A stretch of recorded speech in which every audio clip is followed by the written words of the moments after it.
नमस्कार मित्रांनो. तर आजचा आपला टॉपिक असणार आहे मिसाईल. मिसाईल किती प्रकारचे आहेत त्या पाहायचे. आपल्याला दोन प्रकारच्या मिसाईल इथं समजून घ्यायचे. त्याच्यामध्ये पहिली जी मिसाईल आहे ती क्रूज मिसाईल आणि दुसऱ्या नंबरची ती बॅलिस्टिक मिसाईल. क्रूज मिसाईल आणि बॅलिस्टिक मिसाईल यांच्यामधला आपल्याला फरक जाणून घ्यायचा आहे. त्याच्यामध्ये जी क्रूज मिसाईल आहे त्यांची जी रेंज आहे ती लो रेंज असतात. क्रूज मिसाईल त्यांची रेंज खूप जास्त नाहीये. वातावरणामध्ये वायुमंडळामध्ये 500 पेक्षा कमी किलोमीटर पर्यंत किंवा 500 पेक्षा थोडंफार जास्त किलोमीटर पर्यंत जर आपल्याला हमला करायचा असला तर आपल्याला क्रूज मिसाईलचा उपयोग करता येतो. यांची जी रेंज आहे ती लो रेंज मिसाईल्स आहेत. यांची हाईट जी आहे रेंज कमी असल्यामुळे यांची हाईट सुद्धा कमी. यांना आपण ट्री मिसाईल सुद्धा म्हणतो. ट्री मिसाईल कारण की झाडाची जेवढी उंची असते तेवढ्याच लेवल पासून ह्या 500 किलोमीटर दूर जाऊ शकतात. ह्यांचे जे पार्ट्स आहेत, आता खूप सारे रॉकेट्स तुम्ही पाहिले असतील लॉन्च केल्यानंतर. आता रॉकेट्स आपलं चंद्रयान 2 गेलं होतं त्यावेळेस ते ज्यावेळेस लॉन्च केलं त्यावेळेस त्याचे लॉन्च केल्यानंतर ज्या डब्यातलं फ्यूल संपलं, ज्या कॅन्ड मधलं किंवा सिलेंडर मधलं फ्यूल संपलं ते कॅन्ड खाली ड्रॉप केला जातो. तसे म्हणजेच त्यांचे पार्ट बनतात. तर ह्या क्रूज मिसाईलचे कसल्याही प्रकारचे पार्ट बनत नाहीत. एकलग मिसाईल असते ही. ह्या क्रूज मिसाईलमुळे जे काही डॅमेज होतं त्याला टेक्टाईल डॅमेज म्हणायचं. टेक्टाईल डॅमेज म्हणजे तात्पुरत्या स्वरूपाचे डॅमेज. ज्याच्यावर हमला केलेला आहे ती जागा किंवा ती वस्तू पुन्हा दुरुस्त करता येते. तसल्या प्रकारच्या डॅमेजला टेक्टाईल डॅमेज म्हणायचं. आणि ह्यांच्यामध्ये जेट इंजिन प्रेझेंट असतं. Jet engine same jet engine विमानामध्ये प्रेझेंट असतं. हे विमानाचा फॅन समजा आणि ह्या ठिकाणी एक फॅन लावलेला असतो आणि ह्या ठिकाणी एक फॅन लावलेला असतो. तुम्हाला चांगलं समजा हे जेट इंजिन समजा आणि हे एक दोन फॅन लावलेले असतात अशा टाईपचे. आणि हे जे आहेत समोरून काय करतात, हवा घेतात आणि पाठीमागच्या साईडला फेकून देतात आणि त्या हवेमध्ये ऑक्सिजनची चाळणी करून घेतात. ऑक्सिजन बाजूला काढतात आणि त्या ऑक्सिजनचा उपयोग फ्यूल बर्न करण्यासाठी, फ्यूल मध्ये आग लावण्यासाठी केला जातो. तर हे जेट इंजिन जे आहेत ते विमानामध्ये, हेलिकॉप्टरमध्ये आणि क्रूज मिसाईल मध्ये उपयोग केले जातात. कारण की जेट इंजिन त्यांच्यामध्येच उपयोग केला जातो ज्यांना वायुमंडळामध्ये काम करायचं आहे. ज्यांना वायुमंडळाच्या बाहेर काम करायचे त्यांच्यासाठी जेट इंजिन उपयोग करत नाही. कारण की जेट इंजिनला वातावरणातील ऑक्सिजनची गरज असते. आणि काही अशा सुद्धा मिसाईल आहेत की ज्यांना स्पेसमध्ये जाऊन काम करायचं असते किंवा त्यांची स्पेसमध्ये जाण्याची गरज भासते. त्यांच्यामध्ये रॉकेट इंजिनचा उपयोग केला जातो. मात्र जे वायुमंडळामध्ये काम करतात जसं की विमान आहे, हेलिकॉप्टर आहे आणि क्रूज मिसाईल यांच्यामध्ये जेट इंजिनचा उपयोग केला जातो. दुसरी मिसाईल म्हणजेच बॅलिस्टिक मिसाईल. बॅलिस्टिक मिसाईल जी आहे ती लॉंग रेंज मिसाईल आहे. यांची रेंज खूप जास्त असते. लॉंग रेंज मिसाईल आहे बॅलिस्टिक मिसाईल. लॉंग रेंज असल्यामुळे त्यांची जी हाईट आहे खूप वरती जातात. त्या वायुमंडळाच्या बाहेर कधी कधी स्पेस मध्ये सुद्धा जातात. हे आपलं पृथ्वी आहे. ही जी पृथ्वी आहे इथून काय करतात, हे स्पेस मध्ये जातात आणि स्पेस मधून समजा हे टार्गेट आहे तर ह्या टार्गेटला डिस्ट्रॉय करण्यासाठी पुन्हा वायुमंडळामध्ये येतात. इथं स्पेस आणि हे आपलं अर्थ मधून स्पेस मध्ये जाणार आणि पुन्हा स्पेस मधून अर्थ मध्ये येणार. म्हणून त्यामुळे त्यांची जी हाईट आहे ती खूप जास्त होते. त्यांचे जे आहेत छोटे छोटे पार्ट्स पडतात. बॅलिस्टिक मिसाईलला खूप जास्त दूर जायचं असतं त्याच्यामुळे एवढा लोड घेऊन वरती जाणं शक्य नाहीये. त्यामुळे त्यांचे जे आहेत छोटे छोटे पार्ट्स, ज्या पार्ट मधलं फ्यूल संपलं ते पार्ट खाली ड्रॉप केला जातो आणि बाकीचे पार्ट घेऊन मिसाईल समोर समोर चालत असते. ह्या मिसाईल मुळे झालेलं जे डॅमेज आहे त्याला स्ट्रॅटेजिक डॅमेज म्हणायचं. स्ट्रॅटेजिक डॅमेज म्हणजे काय, कायम स्वरूपाचं डॅमेज, परमनंट डॅमेज. जसं की हिरोशिमा आणि नागासाकी ह्या दोन शहरावर अमेरिकेने अणुबॉम्ब टाकले होते. तिथे जे झालेलं डॅमेज आहे ते आजपर्यंत आता सुद्धा अनुभवायला मिळते त्याचे परिणाम. त्या स्वरूपाच्या डॅमेजला स्ट्रॅटेजिक डॅमेज म्हणायचं आणि तात्पुरत्या स्वरूपाच्या डॅमेजला टेक्टाईल डॅमेज म्हणायचं. बॅलिस्टिक मिसाईल मध्ये रॉकेट इंजिन जे आहे ते प्रेझेंट असतं. रॉकेट इंजिन म्हणजेच काय, रॉकेट इंजिन म्हणजे त्याच्यामध्ये ते इंजिन जे आहे स्पेसमध्ये काम करतं. ह्या इंजिनमध्ये ह्यांचं ऑक्सिजन सिलेंडर ठेवलेलं असतं आणि ज्यावेळेस मिसाईल स्पेसमध्ये जाईल त्यावेळेस त्या ऑक्सिजन सिलेंडर मधूनच ऑक्सिजन घेतला जातो आणि फ्यूल जे आहे ते बर्न केलं जातं. त्या फ्यूलला आग लावली जाते आणि इंजिन काम करून मिसाईल किंवा जे काही रॉकेट आहे ते पुढे सरकवलं जातं. कारण की जे आपण जेट इंजिन पाहिलं ह्याच्यामध्ये ऑक्सिजन वायुमंडळामध्ये भेटतो, मात्र स्पेसमध्ये ऑक्सिजन भेटत नाही. वायुमंडळाच्या बाहेर अंतरिक्षमध्ये ऑक्सिजन भेटत नाही. तर त्यावेळेस रॉकेट इंजिनमध्ये ऑक्सिजन सोबत नेला जातो आणि त्या ऑक्सिजन सिलेंडरमधूनच हे जे आहे फ्यूल पेटवलं जातं. तर आता आपण बघू ह्याचे पार्ट्स. आपण जे म्हणलं ह्यांचे पार्ट्स पडतात तर ह्यांचे पार्ट्स कसे आहेत ते पार्ट्स पाहू. आता आपण ह्याचे चार पार्ट्स बनतात, ABCD. हे जे आहेत हे फ्यूलचं काम करत असतात, फक्त आणि फक्त फ्यूल. ह्यांचं काम फक्त फ्यूल देणं असतं. ह्यांना ह्या पार्टला त्या शत्रूला मारण्यासाठी तिथपर्यंत घेऊन जाणं म्हणजेच ह्या पार्टचं काम असतं.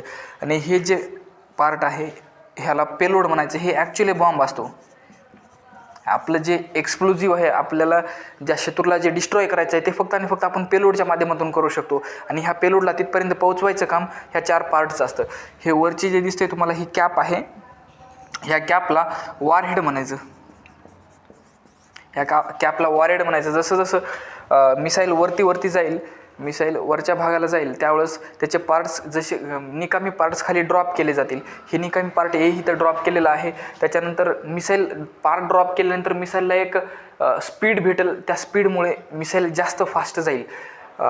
इथं ए पार्ट हा ड्रॉप केलेला आहे आणि इथं ह्याचं जे कॅप आहे, कॅप पण ड्रॉप केलेली, कारण की जेवढं ओझं कमी असेल, जेवढं हलकं जास्त असेल, तेवढी मिसाईलला स्पीड जास्त असणार.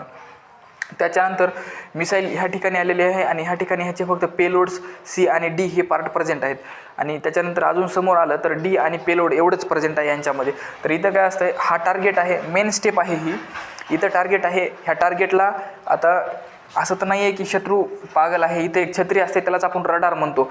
आपल्या घरावर जसा अँटिना असतो तसाच एक छत्री असते, त्याला रडार म्हणतात. तो 360 डिग्री मूव्ह करत असतो, फिरत असतो. तर तो कसल्याही प्रकारच्या रेडिएशन्सला ओळखतो, ह्या पेलोडला सुद्धा ओळखतो. आता ह्या पेलोडला आपण इथपर्यंत हे पेलोड घेऊन येणं याच्यासाठी खूप सारी मेहनत लागलेली आहे. जसं की हे काही पार्ट्स आहेत, ह्या पार्टसाठी खर्च लागतो. इथपर्यंत घेऊन टीम लागते, त्या टीमचं जे मेहनत आहे त्यांची मेहनत लागते.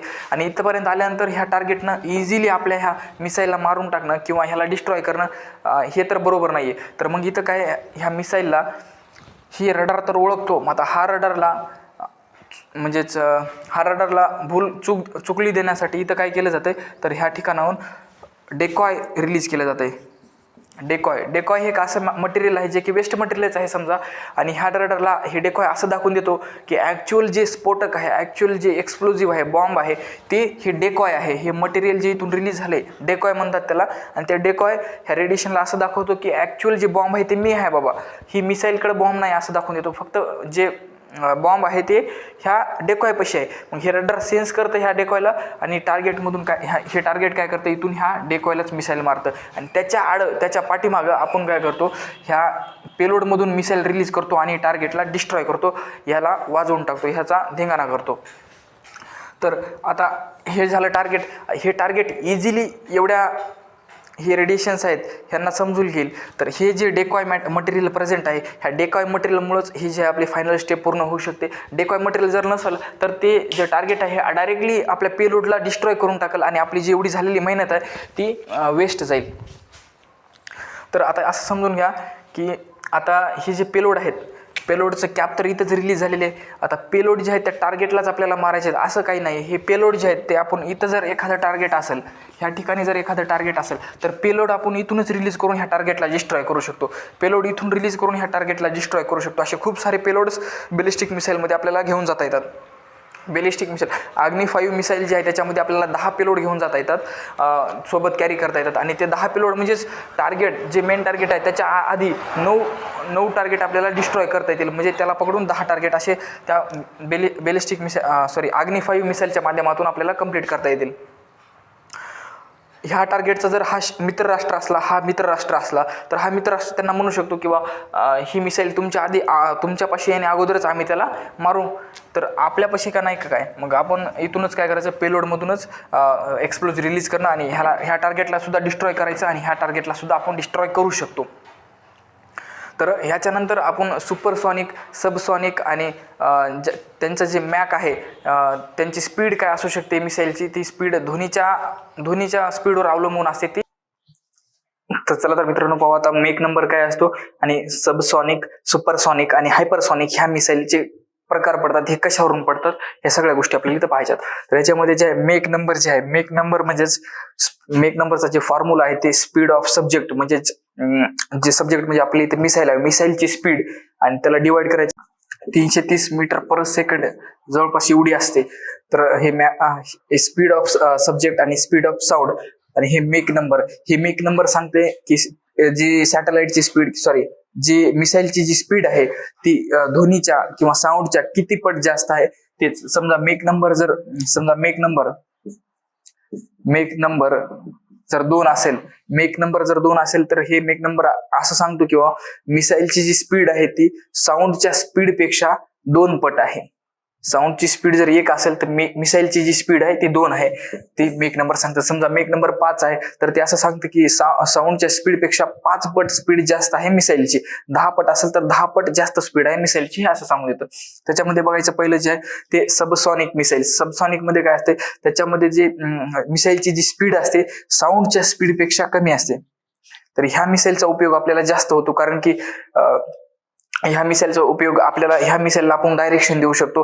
ह्या मिसाईलला आपण एखाद्या काही अंतर जर तिनं ट्रॅव्हल केलं, त्या ट्रॅव्हल केल्यानंतर काही अंतर जर समजा मुव्हिंग टार्गेट आहे, त्या मुव्हिंग टार्गेटच्या टार्गेट जर मूव्ह करत असेल तर त्या टार्गेट बरोबर आपली मिसाईलही मूव्ह करता येईल.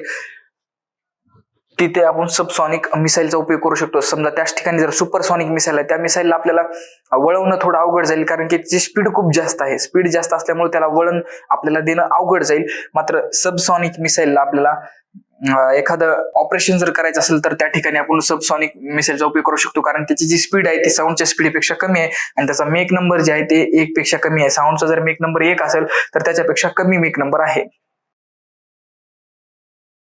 सुपरसॉनिक मिसाईल जे आहे त्याचा जे साऊंडची जी स्पीड आहे, आवाजाची जी चाल आहे किंवा आवाजाची जी स्पीड आहे, त्या आवाजाच्या स्पीडपेक्षा, आवाजाच्या गतीपेक्षा याची जी गती आहे त्या मिसाईलची थोडी जास्त असते. म्हणजेच त्याचा मेक नंबर 1 पेक्षा जास्त असतो, लई जास्त नसतो, थोडी जास्त असते. त्याला सुपरसॉनिक म्हणायचं. आणि हायपरसॉनिक मिसाईल कोणाला म्हणायचं, हायपरसॉनिक मिसाईल मध्ये ज्यांचा जे मेक नंबर असतो ते 5 ते 6 पेक्षा जास्त असतो. म्हणजेच तिथं मिसाईलची जी स्पीड असते त्या मिसाईलची स्पीड 5 ते 6 पट जास्त असते साऊंडच्या स्पीडपेक्षा, आणि तसल्या मिसाईलला हायपरसॉनिक मिसाईल असं म्हणायचं. काही मिसाईल असतात ज्यांना आपण स्वतः गाईड करू शकतो, काही मिसाईल आपण गाईड सुद्धा करू शकत नाही. त्या कोणत्या मिसाईलला गाईड करू शकतात किंवा कोणत्या मिसाईलला गाईड करू शकत नाही ते पाहू. आणि गाईड केल्यानंतर काय होऊ शकते किंवा गाईड केल्यानंतर त्या आपल्याला फायदा भेटू शकतो ते सुद्धा पाहू. मिसाईल कोणत्या आहेत आणि अनगाइडेड मिसाईल कोणाला म्हणायचं ते पाहू. गाइडेड मिसाईल जे आहेत याच्यामध्ये मिसाईल त्याच्या ऑपरेटर पासून रिलीज केल्यानंतर त्या मिसाईलला आपण कोणत्याही ठिकाणी at any instant of time कोणत्या ठिकाणी आपण त्याला गाईड करू शकतो किंवा त्या मिसाईलला म्हणजे त्यांचं जे टार्गेट आहे, समजा ही एक मिसाईल आहे आणि ह्या मिसाईलचं हे टार्गेट फिक्स केलेलं आहे. ह्या मिसाईल, आता अनगाइडेड मिसाईलचं सांगतोय, आता ह्या मिसाईलला त्या टार्गेटला डिस्ट्रॉय करायचं तर ही मिसाईल डायरेक्ट जाईल आणि टार्गेटला डिस्ट्रॉय करेल. आणि ह्याच्यामध्ये जर आता समजा ह्यानी जर पुन्हा माफी मागितली, समजा आपला हा देश आहे आणि आपल्या देशानं ह्या टार्गेटला मारायचं ठरवलं, तर ह्या टार्गेटला मारायचं ठरवलं आणि मिसाईल सोडल्यानंतर ह्या टार्गेटनं माफी मागितली तर आपल्याला ह्याचं मरण चुकवता येणार नाही, कारण की मिसाईलला आपल्याला डबल गाईड करता येत नाही. जर मिसाईल समजा इथंच गाइडेड मिसाईल असली असती तर ह्या मिसाईलला ह्यांच्यापर्यंत जाण्या अगोदरच आपण गाईड केलं असतं, ह्याचा टार्गेट चेंज केला असता आणि ह्याचा जीव वाचवला असता. मात्र अनगाइडेड मिसाईल मध्ये ते पॉसिबल नाहीये. गाइडेड मिसाईल म्हणजे at any instant of time आपण मिसाईलला गाईड करू शकतो, त्याची दिशा चेंज करू शकतो, त्याला वळवू शकतो. आणि अनगाइडेड मिसाईल मध्ये आपण त्याचं काहीही करू शकत नाहीये. किंवा गाइडेड मिसाईलमुळे कोणत्याही टाइमला आपण त्याचं टार्गेट सुद्धा चेंज करू शकतो, प्रत्येक पॉईंटवर त्याच्यावर आपण नजर ठेवू शकतो. अनगाइडेड मिसाईल मध्ये आपण ते करू शकत नाहीये. तर ठीक आहे, तर मग भेटू नंतरच्या व्हिडिओमध्ये.